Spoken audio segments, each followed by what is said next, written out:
Le bureau électoral, au terme du vote de l'Assemblée générale des avocats, tenu le vendredi 29 septembre 2023 à l'hôtel Montana, pour les postes de bâtonnier, de secrétaire, de trésorier et de conseiller, a déclaré vainqueur les avocats Patrick Pierre-Louis, Max Stanley Lafortune, Weber Paul, respectivement, au poste de bâtonnier, de secrétaire et de trésorier, et au poste de conseiller, Paul Rachel M. Archange Cadet, Marie-Esther Félix, Rosebert Augustin, Jean-Bernard Churon, Joseph Price N. Ducasse, Paul-Édouard Ternier, Blair Chéry, Marc Sony Charles, Carlo Nordeus, Marie F. Nisley Gilles et Maître Claudie Martin. Aussi, en ma qualité de bâtonnier sortant, je relève le Conseil de l'ordre 2021-2023 de ses fonctions et je déclare investir de ses fonctions nouvelles le Conseil 2023-2025. Avec votre permission, magistrat, je vous demande de faire appeler Maître Patrick Pierre-Louis pour la passation du bâton. Je voulais faire appeler Maître Patrick Pierre-Louis. Maître Patrick Pierre-Louis. Maître Patrick Pierre-Louis. Maître Patrick Pierre-Louis. Monsieur le bâtonnier de l'ordre des avocats de Port-au-Prince, c'est avec honneur et un sentiment de fierté que je vous transmets solennellement le bâton, symbole de pouvoir que je vous invite à utiliser avec courage, fermeté et sagesse. Mesdames, magistrats, avocats, autorités civiles et publiques, mesdames, messieurs, je vous présente le bâtonnier de l'ordre des avocats de Port-au-Prince, Maître Patrick Pierre-Louis.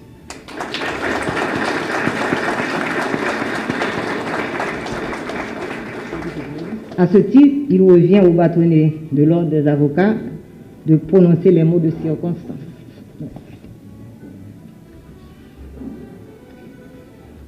Honorable magistrat, j'ai l'honneur de solliciter la parole. Vous avez la parole, monsieur le bâtonnier. Monsieur le Premier ministre, Monsieur le Président du Conseil supérieur du pouvoir judiciaire et Président de la Cour de cassation, Madame le ministre à l'intérim de la Justice et de la Sécurité publique, Mesdames et Messieurs du Haut Conseil de transition, Mesdames et Messieurs les membres du Conseil supérieur du pouvoir judiciaire, Mesdames et Messieurs les membres du corps diplomatique et consulaire, Madame la représentante spéciale du secrétaire général des Nations Unies, Monsieur le Président et membres de la Cour supérieure des comptes et du contentieux administratif, Mesdames, Messieurs les membres du cabinet ministériel, Monsieur le commissaire du gouvernement près la Cour de cassation de la République, Mesdames, Messieurs les membres du Conseil de l'Ordre, Mesdames, Messieurs les anciens bâtonniers, Messieurs les anciens ministres de la Justice, Madame la présidente de la Cour d'appel et distingués magistrats de la dite Cour, Monsieur le commissaire du gouvernement près cette Cour et ses substituts, Monsieur le doyen du tribunal de première instance et honorable juge de cette juridiction, Monsieur le commissaire du gouvernement près ce tribunal et ses substituts, Monsieur le protecteur du citoyen, Mesdames, Messieurs, président d'associations de magistrats, d'avocats et de défense des droits humains, consoeurs et confrères, Mesdames, Messieurs de la presse, distingués invités. Je ne me lancerai pas aujourd'hui dans un exercice de bilan puisque je viens d'être investi et que le Conseil sortant a produit son rapport. Mais au moment où je prends la parole au titre de bâtonnier de l'ordre des avocats de Port-au-Prince, les armes de la dialectique électorale se sont tues au sein de la corporation. Le vendredi 29 septembre 2023, les avocats et avocates de la juridiction de Port-au-Prince se sont décidés, lors d'une compétition âpre, mais somme toute attendue, sur 3 programmes portés par 3 candidats également intéressés au renouvellement de la profession.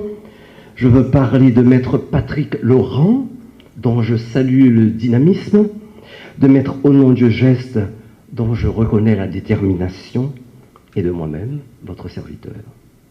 Le suffrage a dicté sa loi, et alors qu'il m'a été confié la lourde responsabilité de représenter toute la corporation, mes compétiteurs d'hier sont aujourd'hui mes confrères, desquels j'attends une collaboration franche et entière. J'ai déjà sollicité leur concours et ils y ont répondu avec magnanimité, ce qui prouve bien, à contre-courant d'un discours honteux qui, faisant fi de notre histoire, s'acharne à discréditer notre capacité à nous unir, que nous sommes encore capables de dépassement dans notre pays. Les armes de la dialectique électorale se sont tues au sein de la corporation, dis-je.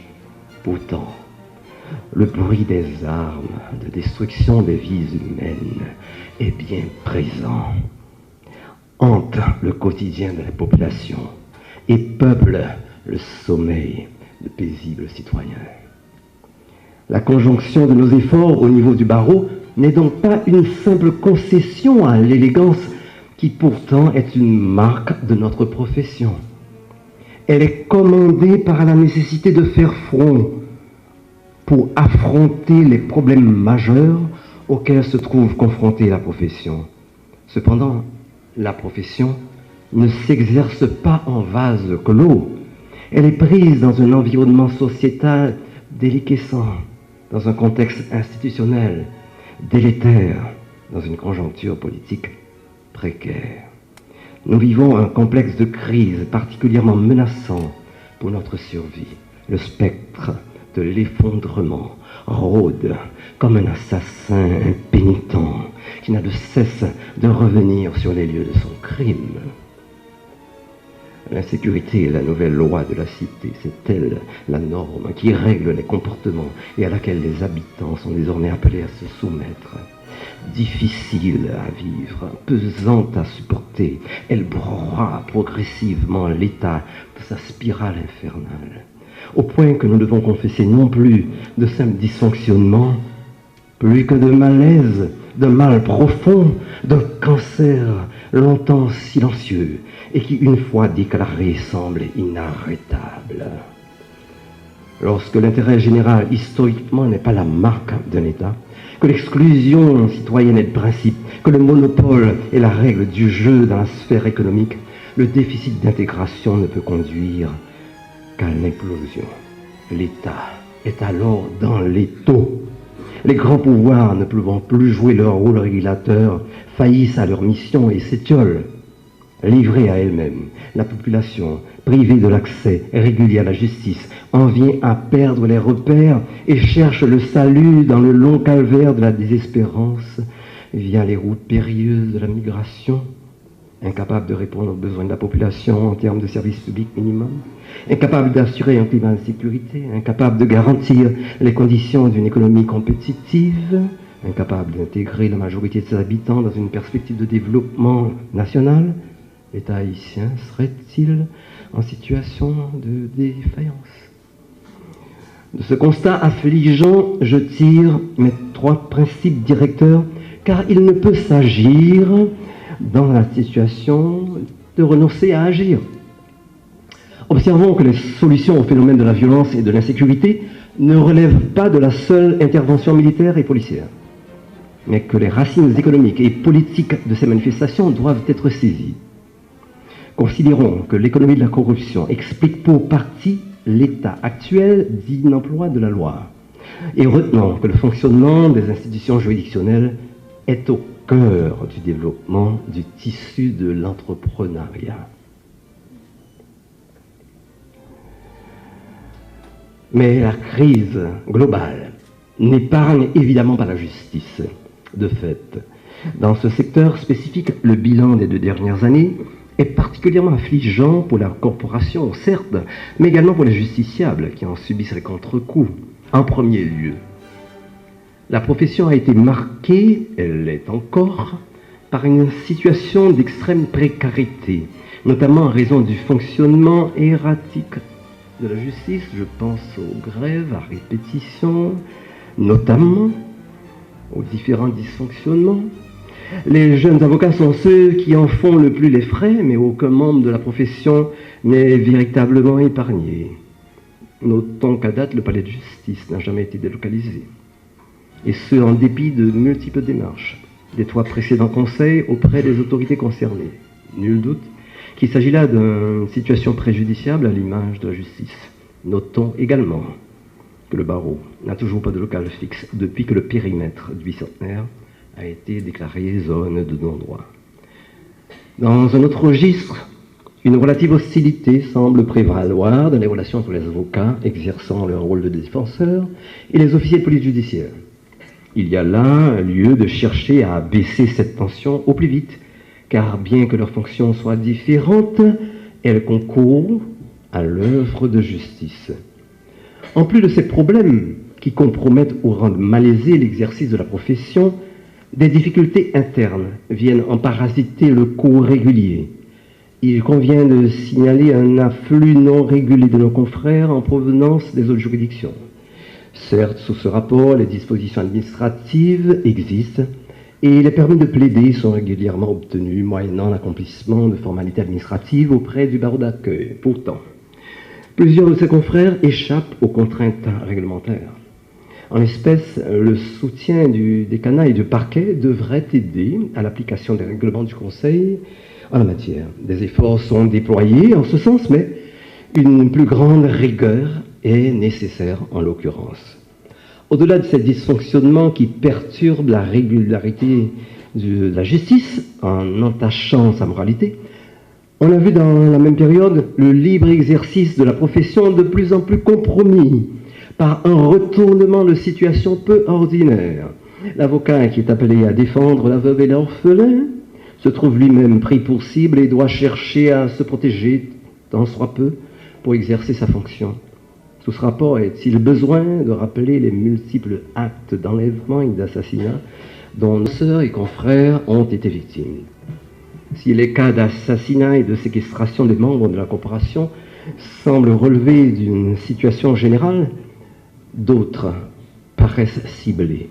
Qu'on se rappelle, en l'occurrence, l'assassinat brutal de notre bâtonnier Montferrier d'Orval et le calvaire judiciaire d'une enquête qui se poursuit après plus de 3 ans. Dans ce cadre spécifique, le cas de l'ancien secrétaire du Conseil de l'Ordre des avocats de Port-au-Prince, Maître Robinson Pierre-Louis, doit être évoqué, car le retard excessif dans le traitement du dossier, en violation des articles 7 et suivants de la loi du 29 juillet 1979 sur l'appel pénal, ne peut en aucun cas se justifier. Devant ce tableau accablant, plutôt que de céder à la tentation de l'immobilisme, il s'agit de dégager des pistes de solutions et de tenter de construire un agenda républicain en collaboration avec les institutions concernées. D'abord, pour sortir de l'enlisement actuel, il faut revenir à la normalité du fonctionnement des tribunaux. En la circonstance, le principe des 2 vacations prévu par la loi sur l'organisation judiciaire devrait être appliqué. Dans le cadre procédural, les décisions doivent être rendues dans le délai légal. Les garanties judiciaires respectées, les ordonnances d'habeas corpus exécutées. Apparemment, les chiffres judiciaires ne coïncident pas totalement avec le discours que nous avons eu le plaisir d'écouter antérieurement. De notre côté, nous avons conçu 4 axes programmatiques prioritaires pour rehausser le barreau. En premier lieu, nous allons œuvrer à la protection et au développement de la profession. La chronique des dysfonctionnements qui affectent la juridiction de Port-au-Prince montre une dérégulation de l'exercice de la profession, emportant des retombées négatives sur son image. À cet effet, la gouvernance de la profession sera renforcée. On entreprendra de redynamiser le processus de délocalisation du palais de justice et du barreau, de rétablir le respect intégral des normes d'exercice de la profession de la juridiction avec le concours de la Fédération des barreaux d'Haïti ainsi que du décanat et du parquet. On favorisera l'ascension professionnelle des jeunes avocats et avocates en réorganisant et rationalisant les stages de concert avec les cabinets existants, en mettant en place un programme de mentorat et de soutien à leur intention et en renforçant les programmes d'échange avec les barreaux étrangers, en particulier ceux de la région. En deuxième lieu, nous allons nous atteler à moderniser le cadre d'exercice de la profession, encore régi par le décret de 1979 et marqué par un certain archaïsme et un dispositif institutionnel dépassé. Les transformations de la profession d'avocat au XXIe siècle, l'accès croissant des jeunes à la profession d'avocat en Haïti, l'intégration juridique régionale et internationale méritent d'être prises en compte. L'apparition de la Fédération des barreaux d'Haïti crée un nouveau cadre qu'il convient d'organiser. Ces différents aspects doivent impérativement être considérés aujourd'hui. Il s'agit ainsi de mettre la profession en cohérence avec les standards internationaux et de favoriser l'intégration juridique régionale internationale. En troisième lieu, le barreau doit rester le dernier rempart qui élève le droit lorsque les institutions se délitent. Il faut donc que soient garanties les conditions de son indépendance. En ce sens, tout en contribuant à veiller aux atteintes à la légalité, nous allons entretenir des relations transparentes avec les pouvoirs publics et renforcer l'éthique dans la profession. Enfin, nous allons œuvrer au renforcement de la culture juridique. Les problèmes majeurs de gouvernance que connaît le pays aujourd'hui affectent particulièrement les institutions judiciaires et emportent des effets négatifs sur l'exercice de la profession. Or, le retour à une certaine normalité institutionnelle passe nécessairement par le renforcement de la formation chez les jeunes avocats et avocates et par l'extension de la connaissance du droit au sein de la société. Une telle entreprise doit s'appuyer tant sur les initiatives internes que sur les programmes de coopération externe. L'objectif poursuivi, en l'occurrence, est de consolider la formation dans les différentes branches du droit et de favoriser ainsi l'ascension professionnelle des jeunes avocats et avocates.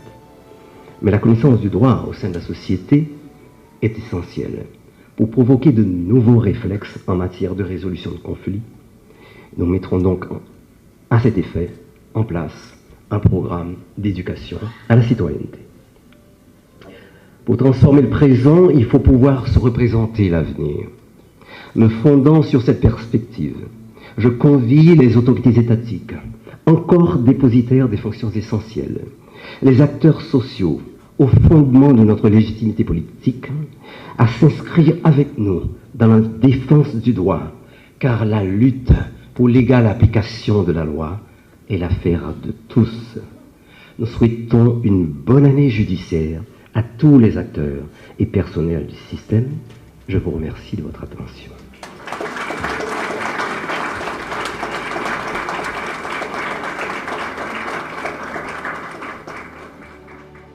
Merci parce que vous avez abonné à la chaîne.